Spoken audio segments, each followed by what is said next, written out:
In the name of Allah, the Beneficent, the Merciful, I bear witness that there is no God worthy of worship besides Allah, who came to us in the person of Master Farad Muhammad, to whom praises are forever due. I bear witness that the Honorable Elijah Muhammad is his right-hand man, a man whom, if you saw right now with your own eyes, and he did not tell you that he was not God, you'd be found worshiping at his feet as though he was God. I further bear witness that the Honorable Minister Louis Farrakhan is their divine representative on earth as I speak.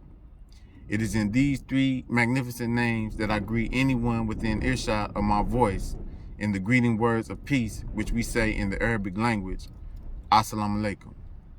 In English, that means peace be unto you. I'd like to first start off by stating who I am. My name is Roderick Akano, and I'm a proud registered member in the Nation of Islam. To anyone who knew me prior to my incarceration in 1999, you know that Islam was not in my vocabulary. I was so blind, deaf, and dumb to the religion, I can't recall any memory of the word Islam, Farrakhan, or Muhammad. Nevertheless, upon my incarceration, I was invited to the teachings by a friend of mine named Algernon. And it was the teaching of the Nation of Islam that God was a man, backed up by scripture such as the scripture that states that God made us in his image and after his likeness, that made sense to me and eventually led to me accepting Islam. Like many who I grew up with, I grew up Christian. So to try to use the Quran to bring me to Islam probably wouldn't have worked, because I was just so ignorant of it that I just don't think I would have accepted it. But it was the fact that teaching that I had never heard of from any other source, that God is a man, being backed up by the scripture that I was familiar with, being the Bible, that made it easier for me to lean towards these teachings. To many people who run across people who have come to Islam, they may see it as a prison religion because many of us know nothing about it prior to going, and then we come out representing it like this was the religion we practiced our whole lives. And I think for that reason, many people just don't take it as serious as they should, perhaps. Not only that, but also the fact that we grew up in Western civilization, and Islam is seen as the enemy on so many levels, on every level, to be truthful, that it just is not comprehensible for most people who see themselves as American to accept Islam as a way of life. As a registered member in the Nation of Islam, it is my duty to bear witness to the three aforementioned men and to do my part in making Islam and its truth known in this hemisphere, so that anyone who hears the teachings may accept the truth and be saved from the punishment that comes with rejecting it. As I stated, I feel that many people see Islam as just a fad, and I think that it is due to lack of good representation on the part of a lot of us who call ourselves Muslims. Me, myself, personally, I don't claim to be perfect. And so my purpose in doing this video and getting on social media talking about this is not to present myself as such. It is only to bear witness to what I've come to understand as the true religion of God and his prophets.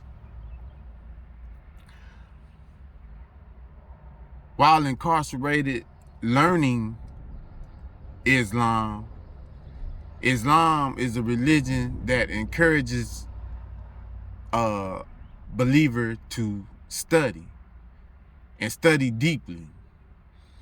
And the benefit that I had of being incarcerated was that being forced to study was something that I had to motivate myself to do.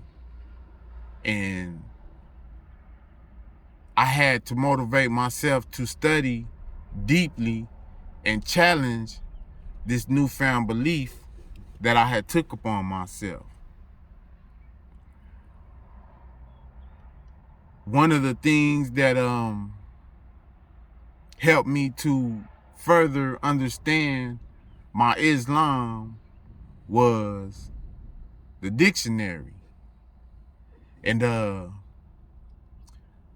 while incarcerated, I asked one of my friends, an elder of mine, what kind of dictionary should I get? And his recommendation was an American Heritage Dictionary.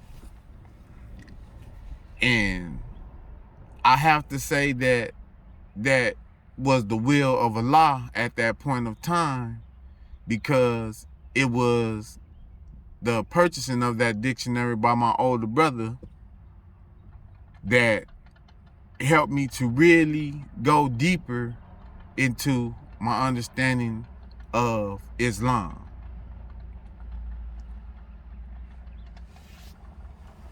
This right here is that dictionary for anyone who may be interested in purchasing it. But something that it has in the back of it is called, let me find it for you so I can show you.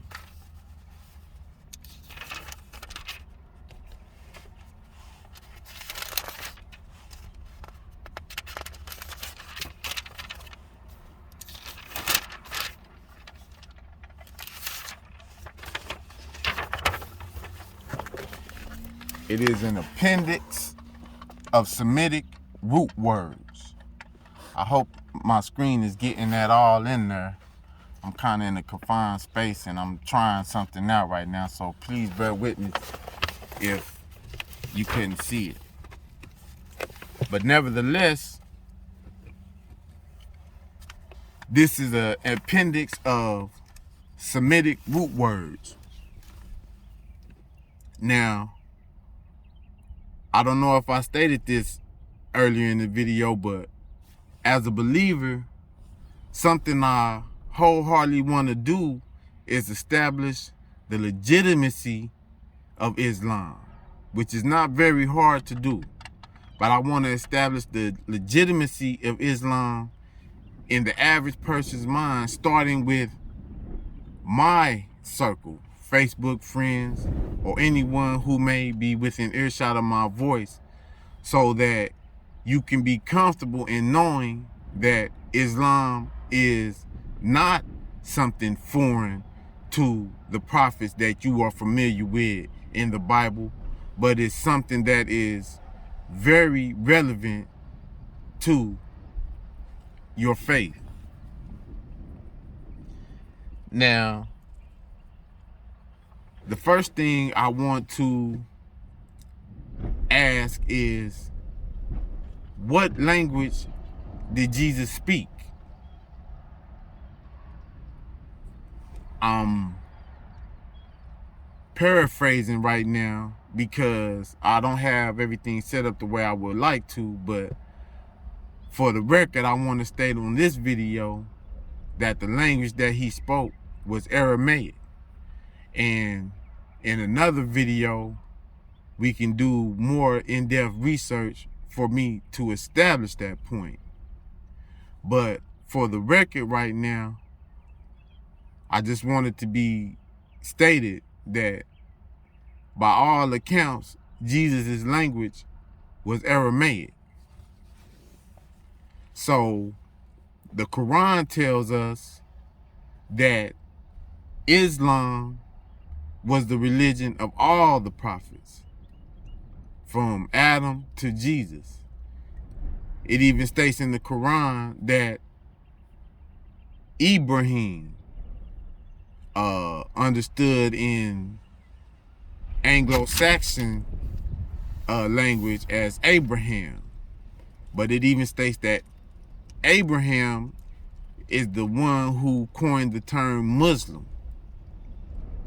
So the Quran tells us that Islam is the religion of Allah, God, and all his prophets. But to someone growing up in Western civilization where Islam is foreign and trying to tell us that Islam is the religion we should follow based on the Quran, it would be very, very difficult. But as I said, growing up Christian, the way I was reached was through the scriptures. And so my research in the scriptures led me to be able to find that that is verified, that statement that Islam is the religion of the prophets and of Allah God is verified in the Bible by no man other than the main man of the Bible himself, Jesus. There's a passage where he states, "Blessed are the peacemakers, for they shall be called the sons of God." Now, while incarcerated and having nothing but time on my hands and being interested in my newfound faith, I fell in love with studying. And once I got my hand on this dictionary and got the understanding of not just relying on English to understand the scripture, but realizing that the original tongue spoken by these prophets was not English, but a Semitic tongue, whether you want to say Hebrew, Aramaic, or Arabic. And therefore, I don't have to be leery of delving into the Semitic language to get a deeper understanding of religion or what have you. So, just dissecting that verse alone that Jesus stated, "Blessed are the peacemakers, for they shall be called the sons of God." If you want to, you can save me a lot of trouble. Anyone listening to this video, if you want to, just Google peacemaker.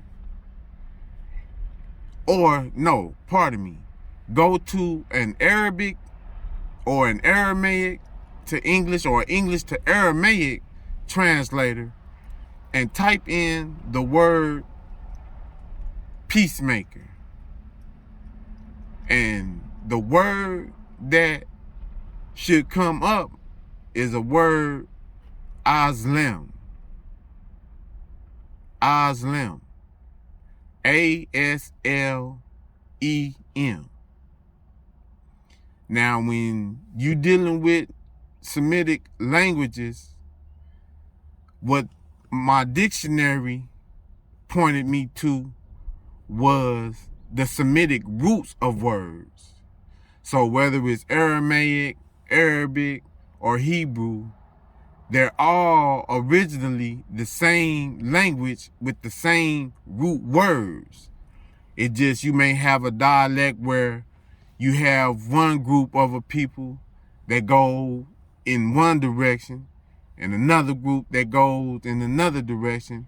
And though 200 years ago they spoke the exact same language, after years of separation, they still speak the same language, original language, but in a different dialect. So it may sound a little different. So Hebrews say, Shalom Alaikum. Muslims who speak Arabic say, Salam Alaikum. You can hear the similarity in the word, and the meaning of the word means the same thing. Peace be unto you, because originally the language is the same. So, what is the root word of Aslim, or peacemaker? The root word, when you go to the Semitic root, is appendix. When you go to the Semitic root, appendix is, let me see how good I am at finding it real fast. Oh, I might have a difficulty showing it to you, but this is the word right here. SLM.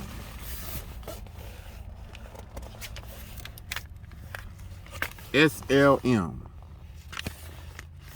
That's the Semitic root word. And it means to be whole, sound, well-being, welfare, peace. And I don't want to spoil this because I can't really show you visually what the dictionary is saying, but I want to paint a picture for you right quick and how to understand the root word. So the root word of Aslim is SLM, or Silm, which denotes peace. And there are many words with that root word in it. Jerusalem, you see the SLM in it. And when you do the research of the word Jerusalem, it means city of peace, or Salem.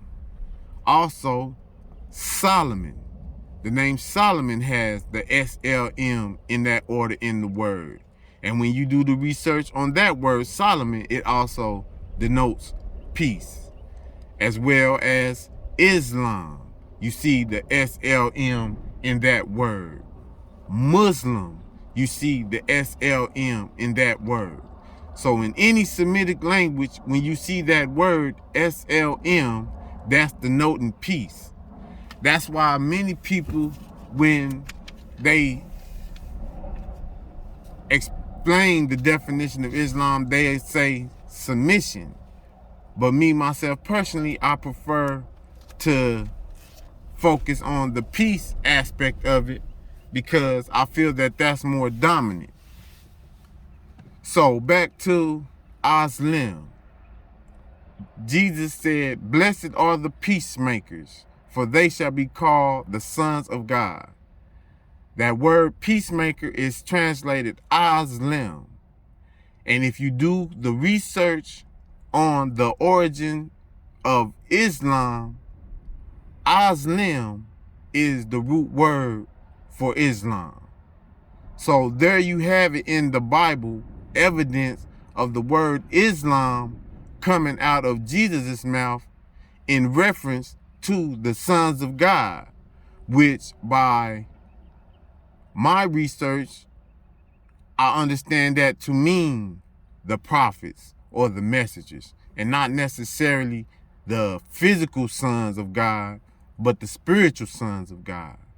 So roughly translated in Semitic language, that could be interpreted as saying, "Blessed are those who practice Islam, for they shall be called the sons of God."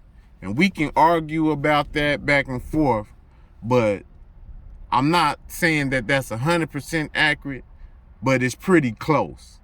Close enough to lend credence to Islam being a viable candidate for the religion of the prophets, being that upon in-depth research, you can find it in the Bible itself. Though we were never taught that in Bible school. So, pardon my imperfection in making this video. I'm just trying something new. I'm trying to do my part to bear witness, and I hope to get further in depth on things like this and go further down the rabbit hole of this truth, because the times that we're living in, from a prophetic standpoint, you know, many can see so many signs of things to come. So it's motivating me to perform my duty at a higher level, and that's what I aim to do. So with that being said, I leave you as I came with the greeting words of peace. Assalamu alaikum. And I will be back with another video after another video, hopefully going into more depth on the reality and truth of these scriptures that are misunderstood and are nowadays being discredited because of misunderstandings. Peace.